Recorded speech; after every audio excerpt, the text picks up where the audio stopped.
గురుగారు, లలితా సహస్రనామ స్తోత్రాల్లో అమ్మవారిని అరుణాం కరుణా తరంగితాక్షిం అనే ఈ శ్లోకంలో కంచి స్వామి వారు చేసినటువంటి అందమైన మార్పు ఏంటి? అరుణాం కరుణా తరంగితాక్షిం.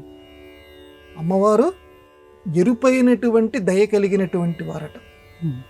ఇదేంటండి, ఎక్కడైనా దయ అంటే ఎరుపు అనేసరికి మనందరికి భయం పడుతుంది. ఎరుపు అనేసరికి ఎరుపు ఏదో కొంచెం ప్రమాద సూచిక కింద ఇప్పుడు మనం వాడుతూ ఉంటాం కదా. కానీ దయాస్వరూపం, దయ రూపం ఎలా ఉంటుందంటే మన కావ్యాలు చెప్పారు, ఎరుపు రంగులో ఉంటుంది. అందుకే మనకి సూర్యోదయం కూడా ఎరుపు రంగులో ప్రారంభమవుతుంది. అది అంటే సూర్యుడు మనల్ని అందరినీ ఉదయించడానికి ముందు బాల సూర్యుడు ఎరుపు రంగులో ప్రకృతిలో మనకు కనపడుతూ ఉంటాడు. సరే, దాన్ని అలా పెడదాం. ఇంతకీ మనం ఉన్న ప్రశ్న ఏంటంటే, ఇందులో రత్నఘటస్థ అని చెప్పి ఒక పదం వస్తుంది.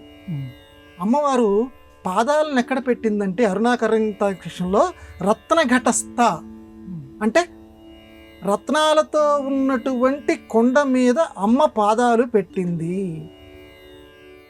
ఇది ఒకసారి కంచి స్వామి వారు విన్నారు. ఎవరో చదువుతున్నారు పక్కన, మామూలుగా సహస్రనామాలకి ముందు ధ్యాన శ్లోకం కదా. రక్తఘటస్థ రక్తఘటస్థ ఒక పండితుల వారిని పిలిచారు. స్వామి, ఈ రత్నఘటస్థ అనేది ఏమిటి అన్నారు. దాని అర్థం ఏమిటి? ఈయనకి తెలుసు, లోకానికి ఒకసారి చెప్పించడానికి. రత్నాలతో ఉన్నటువంటి కొండ మీద పెట్టినటువంటి పరమ పవిత్రమైనటువంటి పాదములు కలిగినటువంటి లలితాదేవిని నేను ధ్యానిస్తున్నాను. ఇక్కడ రత్న ఘటస్థకి బదులు రత్న పటస్థ అంటే బాగుంటుందేమో అన్నారు కంచి స్వామి, నడిచే దేవుడు. ఎందుకని అంత గొప్పగా అన్నారంటే ఆ మహానుభావుడు రత్న పటస్థ అని. ఎందుకంటే పటము అంటే వస్త్రం కదా, అమ్మ అంటే చాలా సున్నితమైన తల్లి కదా. సున్నితమైన తల్లి, ఇప్పుడు కుండ ఉందంటే పెంకు కదా, పెంకు మీద కనుక కాళ్ళు పెడితే అమ్మ సున్నితమైనటువంటి పాదాలు కందిపోతాయి కదా. అలా కాకుండా మెత్తనైనటువంటి వస్త్రం మీద అమ్మ కాళ్ళు పెట్టిందనుకో, ఆవిడ మృదువైన పాదాలు మెత్తటి వస్త్రం మీద కనుక ఉంటే ఎంత మనోహరంగా ఉంటుంది, ఒక్కసారి ఊహ చేయండి. అందువల్ల కుండ మీద పెట్టిన కాళ్ళు కలిగినది అన్నదానికంటే మంచి చక్కటి మెత్తని వస్త్రం మీద పెట్టినటువంటి కాళ్ళు కలిగినది అని అమ్మని భావన చేస్తే చాలా బాగుంటుంది కదా. కాబట్టి అది రత్న ఘటస్థ కాదు, మొట్టమొదటిది రత్న పటస్థ. పటము అంటే వస్త్రం. రాను రాను రాను వ్యవహారంలో దాన్ని రత్న ఘటస్థ కింద మార్చారు అని కంచి స్వామి వారు దీన్ని, ఈ శ్లోకాన్ని సవరించారు. ఇందులో ఎంత ఆనందం అంటేనమ్మా, మనకి ఎవరైతే బాగా ఇష్టమో వాళ్ళు కష్టపడాలని మనం ఎప్పుడు కోరుకోం, సహజం కదా అది. మన బిడ్డలు వాడు ఎప్పుడు కష్టపడకూడదని చెప్పి వాళ్ళ కోసం మనం కష్టపడతాం. మరి జాగ్రత్తరా అని 1కి 10 సార్లు వాళ్ళు బయటికి వెళ్తుంటే మనం చెప్తాం.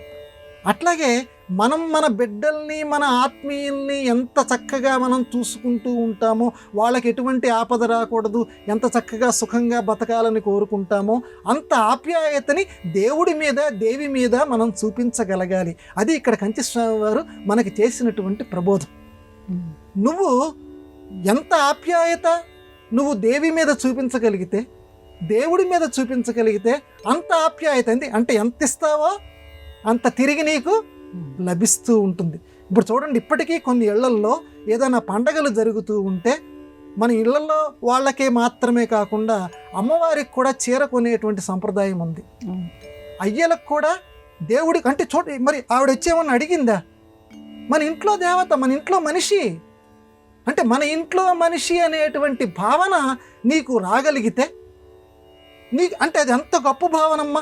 మన ఇంట్లో మనిషి, ఆ 10-12 ఏళ్ళ అమ్మాయి, బాలారూపిణి, లేకపోతే 8 ఏళ్ళ అమ్మాయి మన చుట్టూనే తిరుగుతోంది, మన ఇంట్లోనే ఉంది అనే భావన నీకు రాగలిగితే అమ్మ కూడా నీతో ప్రేమని అలా పంచుకుంటుంది.